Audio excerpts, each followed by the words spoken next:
Listen in Colour. Hey everybody, welcome to Listen in Colour with me, Rachel Walker-Mason. First of all, I wanted to say a huge thank you to everyone who has liked the previous Nightwish video. Oh my goodness, we've got so many subscribers specifically because of that video. And I wanted to give a special shout out to General Gabriel, who wrote the most enormous full paragraph, 2 paragraphs, about all the Nightwish stuff, and the best phrase ever that I've heard, which is, "Your musical quest summoned me." Thank you, and thank you to all of you for your love. And I've learnt so much about Nightwish, and I'm now, it'd be fair to say, I'm a pretty big fan. So yeah, that's thanks to you guys. If you'd like to watch the official video of Nightwish Storytime, then there are links to it on my page. Go and have a look at that. But if you're here for my analysis, to see what my brain is doing with colours when I hear the song, to hear what I think as a songwriter, as a vocal judge, then stick around, because that's what you're going to get. I think it's time for a little story.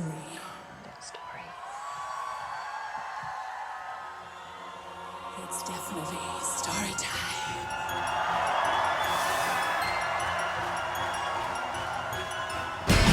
Oh!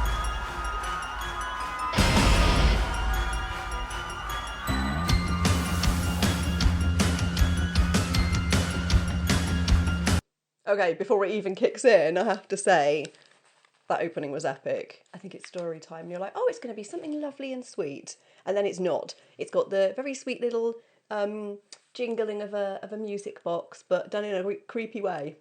It's impressive how they do this.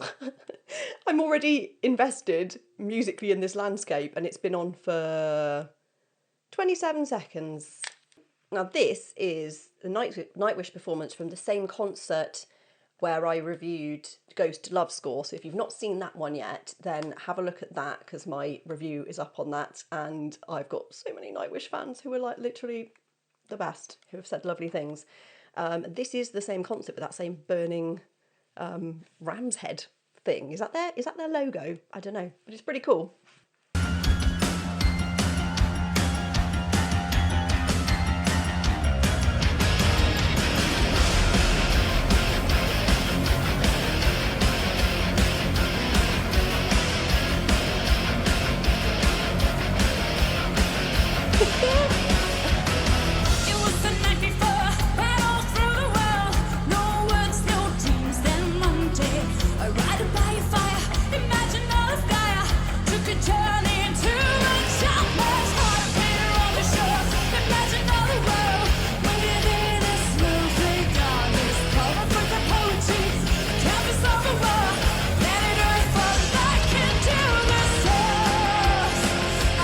Right, well, I'm going to pause it there. Whoa, the lyrics are amazing. It is like a creepy fairy story, kind of like the Grimm brothers kind of thing. It's like back in ancient times kind of thing. It's amazing. I like this. This is really cool. And mentioning Gaia, and that's the kind of spirit of earth, isn't it? Or femininity. I know a little girl called Gaia who is just the sweetest, and I always think she kind of sums up the name perfectly.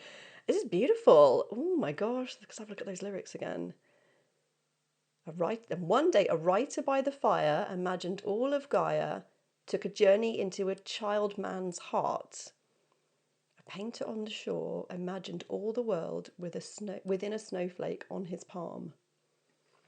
That is stunning. You know, one of my favourite things that writers do in songs is take you from a big landscape to a tiny thing in the palm of their hand.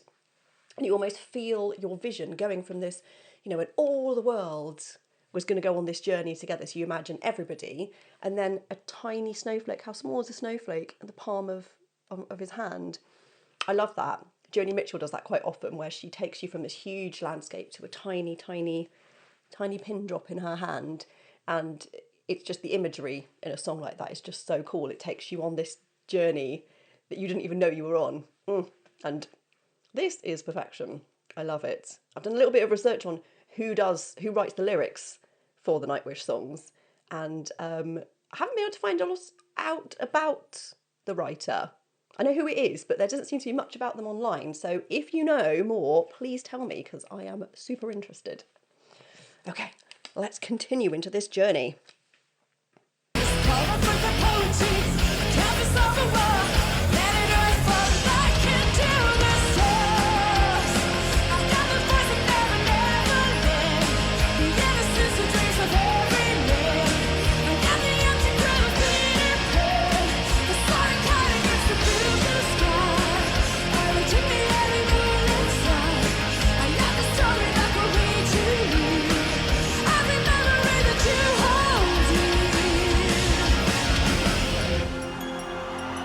Whoa. Oh, I hate pausing it because it's so good and it just has this gorgeous sonic landscape that just takes you through this journey.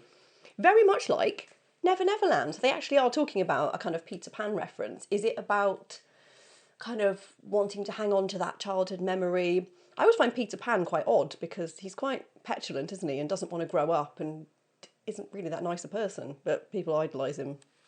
It's strange, but I quite like the references in this, that she says she's the voice of Never Neverland. It's so interesting. I'm the voice of Never Neverland, the innocence, the dreams of every man. I'm the empty crib of Peter Pan. What a line.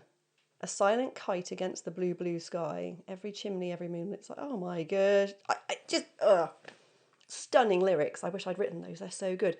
Yeah, that sense of the empty crib. Like Peter Pan decides he's not going to grow up. Leaves home as a baby, apparently, which seems unlikely. But yeah, the empty crib is left. And the parents must think, we never know the parents' story, do we? Like, what do they think? I love this. It's quite dark, isn't it? It's like a fairy story that's a bit messed up. I love it. Yeah, when I saw the title, I thought, what's this going to be about? And now we kind of know. I like it. It's very, if you know Into the Woods, the Stephen Sondheim musical Into the Woods, it's kind of, that's my kind of jam, because it's fairy stories but kind of messed up. And this feels a little bit like that, a little bit creepy. And it's good. Right, let's continue, see if there's more Peter Pan stuff.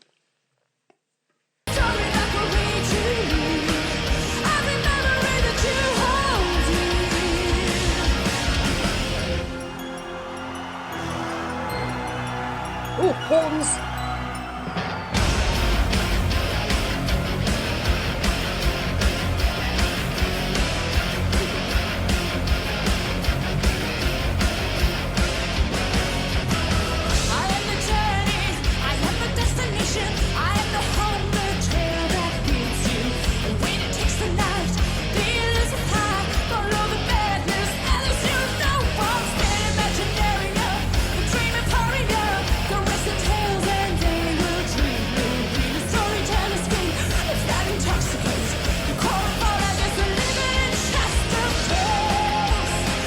The core of all of life is a limitless chest of tales. Well, it is. That's what a beautiful way of putting that. Yeah, like if you embrace the stories, you can live them. Oh, this is so good. It's so good. Now, I don't know whether some of you will take this disrespectfully, and I don't mean it disrespectfully at all. It reminds me a little bit of Spinal Tap because of their dramatic storytelling. Now, Spinal Tap is obviously like a spoof band, but that is my favourite film in the whole world. This is Spinal Tap is, I think, the greatest film that's ever been made. And the way that they stage, particularly the Stonehenge one, is kind of like this, and it's got that big dramatic folklore storytelling kind of thing going on. It reminds me a bit of that, and I don't mean that in any disrespect to Nightwish, because I think Nightwish are fantastic. I also think Spinal Tap are fantastic. Do any of you see the link there, or do you think I'm just crazy? I don't mean to upset anyone by relating a spoof band to Nightwish. I don't at all, but it just connects in that dramatic kind of way, and I think it's awesome.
then I knew something interesting was going to happen. Not that it's not all interesting, it obviously is, but I knew something different was going to happen after that breakdown solo, and then there's a bit with the drums, and a bit with the piano, da-da-da.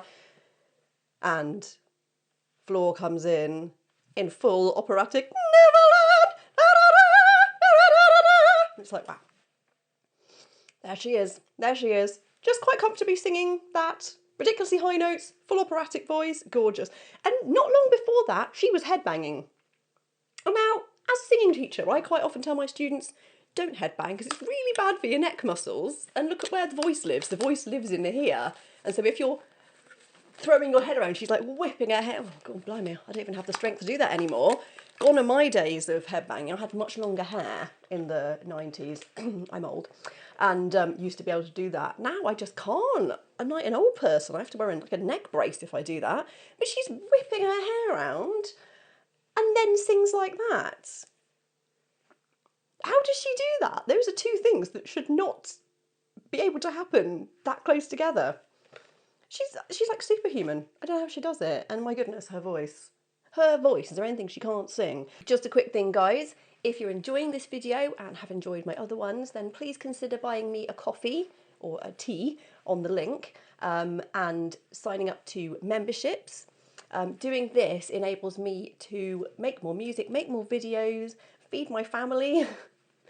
Having this career or any career in the arts is dicey in terms of financial stability. So you guys being able to support me means that I can support the people that I love. And a huge, huge thank you to everybody who's already brought me a tea. I am so grateful to you. Honestly, every time I get a little ping message to say that that's happened, it makes my heart so happy that you're giving up your hard-earned money to me to help me do the things that I'm doing. I honestly appreciate you all so much. Now, many of you have told me about the floorgasm, and I'm kind of waiting for my floorgasm here. I know it's going to come, and yeah, I'm pretty sure it's coming because she's building to something here. I'm preparing myself.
I'm pausing it now because I'm excited. I think it's coming. Right, here we go. Hang on.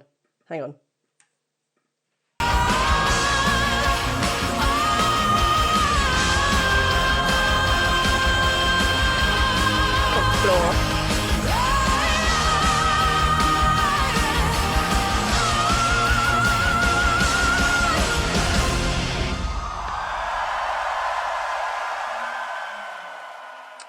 Wow.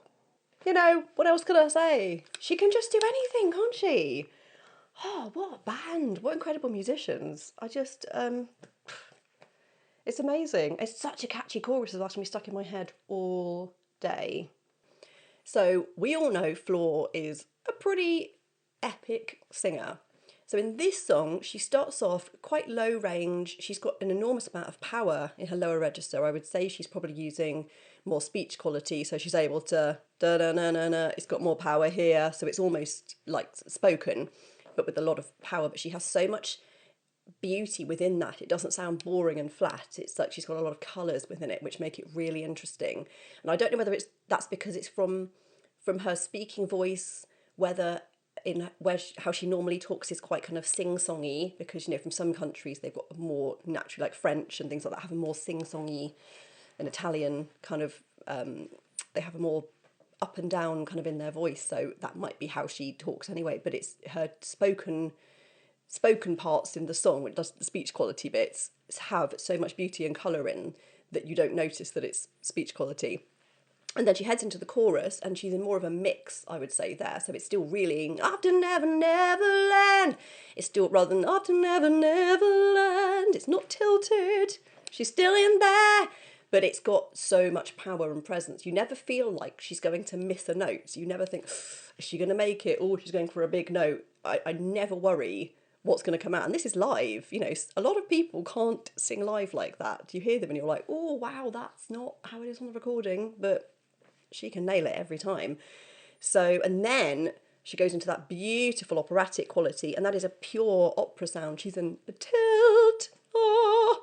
So when you go in, it's almost the kind of, oh, everything's very sad sound. That's how you get into an opera sound. You go into a bit of tilt, and then she adds a bit of twang to it, so you get a stretch in the voice. So you're kind of nasal here, stretching there, and then that's what causes the kind of vibration. So you get that kind of operatic vibrato kind of sound. So when she's high in the voice, she's bringing so much brightness and presence there. She's going incredibly high, but with this control and power. It's not a light sound there, whereas in some of the other songs, she's using a much lighter kind of sound. Here she's like a harder presence. She can just do everything. She's amazing. She could sing every part in an opera.